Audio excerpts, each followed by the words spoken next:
Brigadier صاحب، آپ سے جاننا چاہوں گی کہ ایرانی سپریم لیڈر کا بھی ایک بیان آیا ہے کہ ابنائے ہرمز کے مسئلے کو نئے مرحلے میں لے کے جائیں گے. سر کیا انٹینشنز آپ کو نظر آ رہی ہیں کہ یہ ابنائے ہرمز جو ہے اب پوائنٹ آف ڈسکشن یہی رہے گا؟ دیکھیے، پوائنٹ آف ڈسکشن تو وہ 10 پوائنٹس ہوں گے نا جو انہوں نے دیے ہیں آلریڈی، اور امریکہ کی جانب سے 15 پوائنٹ آئے. تو کنٹینشس ایشوز تو ہیں. سو دیر آر میکسیملسٹ پوزیشنز. اب یہ دیکھنا یہ ہے کہ یہ ایگریمنٹ کے نتیجے میں وہ کیسے پوزیشنز میں تھوڑا سا ماڈریشن ہوتی ہے اور وہ کنورجنس کی جانب آتے ہیں. There are 2-3 issues which are still contentious. ایک تو وہ جو ان کے ایلائز ہیں وہ کہہ رہے ہیں ایرانینز کے ہمارے ایلائز کو بھی آپ اس میں شامل کریں frame work of cease fire, جس کا مطلب یہ ہے کہ لیبنان میں بھی حزب اللہ کے خلاف جو اسرائیل نے اس وقت جارحیت شروع کی ہوئی ہے اس کو روکا جائے. اور دوسرا ابنائے ہرمز والا معاملہ ہے جس میں ان کا ویو پوائنٹ یہ ہے کہ degree of control with in regional frame work وہ ایران پرہیپس چاہے گا، اور اس سے شاید یہ وار ریپریشنز والا جو معاملہ ہوتا ہے کہ وہ کچھ معاوضہ بھی چاہتا ہے کہ اس سے ریونیو اس کو اچیو ہو جو سی کامرس ہے ابنائے ہرمز سے، تاکہ وہ اس کا ازالہ کچھ کر سکے. اور اس کے بعد دیگر جو 7-8 پوائنٹس ہیں اس میں ان کی جو فیوچر کی گارنٹیز ان کو چاہیے کہ ہم پہ دوبارہ حملہ نہیں ہوگا، اور یورینیم کی افزودگی جو پیسفل پرپزز کے لیے جو JCPOA کے 3.67% پہ وہ اس وقت تھا، تو وہ چاہیں گے کہ ایٹ لیسٹ وہاں تک واپس آئیں اور اس کے بعد پھر وہ کنسیڈ کر سکیں گے ان چیزوں پہ جو امریکہ کی ڈیمانڈز ہیں، جس میں بیلسٹک میزائل کیپنگ ہے، پراکسی وارفیئر سے اجتناب ہے، future closure of strait of Hormuz اس سے اجتناب ہے، اور دیگر ان کے جو شرائط ہیں. صحیح. اب اس میں ابنائے ہرمز والا جو معاملہ ہے وہ تھوڑا سا سٹکی ہو سکتا ہے، کیونکہ یہ ان لائک ٹرکش واٹرز یہ کوئی ایک ملک کے ٹیریٹوریل واٹرز کا معاملہ نہیں ہے. یہ تو اس میں انٹرنیشنل اسٹریٹس ہیں، اور ٹرکش واٹرز تو مونٹرو کنونشن کے اس پہ عمل داری تھی. برگیڈیئر صاحب، ایران کا مائنڈ سیٹ یہ ہے کہ وہ ٹول لگائے گا ہر صورت. دیکھیے، یہ ان کا ٹول ہے یا اس میں سرٹن ڈگری آف کمپنسیشن ہے جو چاہتے ہیں کہ وہاں سے وہ جنریٹ کریں as a revenue generating mechanism, اور کنٹرول بھی اس پہ رکھیں. کیا انٹرنیشنل کمیونٹی اس کو اس طریقے سے دیکھے گی؟ ریجنل ممالک اس طریقے سے الاؤ کرنا چاہیں گے؟ میرا خیال ہے یہ ایک سٹکی پوائنٹ ہے جس پہ آئی تھنک یہاں پہ معاملہ جو ہے تھوڑا سا تعطل کا شکار ہو سکتا ہے، کیونکہ دیز آر ڈیفیکلٹ ڈیمانڈس. صحیح. اچھا منیر اکرم صاحب، بتائیے گا کہ یہ جو گارنٹیز ایران مانگ رہا ہے، کیا یہ گارنٹیز USA دے دے گا ایران کو؟ کیونکہ ٹرمپ صاحب نے تو یہ بھی فرمایا کہ اگر مذاکرات کامیاب نہ ہوئے تو ہم دوبارہ سے جنگ کریں گے.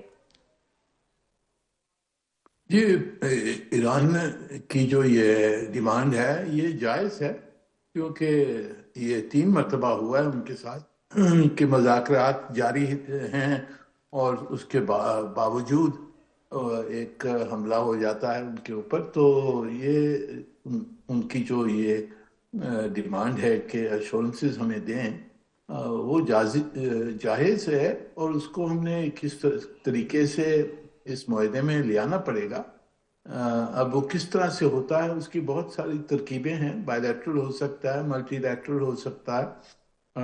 تو اس کا کوئی حل ڈھونڈنا پڑے گا، کیونکہ یہ ان کی یہ ایک اہم ڈیمانڈ ہے، اور اسی کے تحت تو معاہدہ وہ مانیں گے. جو باقی چیزیں ہیں نیوکلیر وغیرہ جو ہیں اس پہ اگر ان کی ایگریمنٹ چاہیے تو کچھ ایشورنسز تو دینے ہوں گے. ایگزیکٹلی. تو سر، ڈو یو تھنک کہ ایشورنسز جو ہیں یہ کامیاب ہو جائیں گے، یا کہیں نہ کہیں اسپوائلر آئے گا اسرائیل کی طرف سے؟ یہ دیکھیں، اسرائیل کی اسپوائلر تو آ گیا ہے نا اس وقت. جو لیبنان پہ ان کے حملے جاری ہیں، وہ تو معاہدے کے جو ایٹ لیسٹ ہماری انڈرسٹینڈنگ تھی، ایران کے یہ انڈرسٹینڈنگ یہی تھی کہ پوری جنگ ختم ہوگی. جہاں بھی خطے میں جنگ ہو رہی ہے، جہاں حملے ہو رہے ہیں وہ رک جائیں گے. تو یہ سلیکٹو تو نہیں ہو سکتا ہے کہ جنگ خلیج میں رک جائے، ایران پہ رک جائے، پر لیبنان کے اوپر جاری رہے۔ تو یہ تو پہلا مسئلہ ہے جس کو حل کرنا ہوگا۔ اگر ہم نے یہ سیز فائر کو مکمل کرنا ہے Exactly. تو یہ پہلا مسئلہ ہم نے یہ حل کروانا ہوگا at the very start of these negotiations.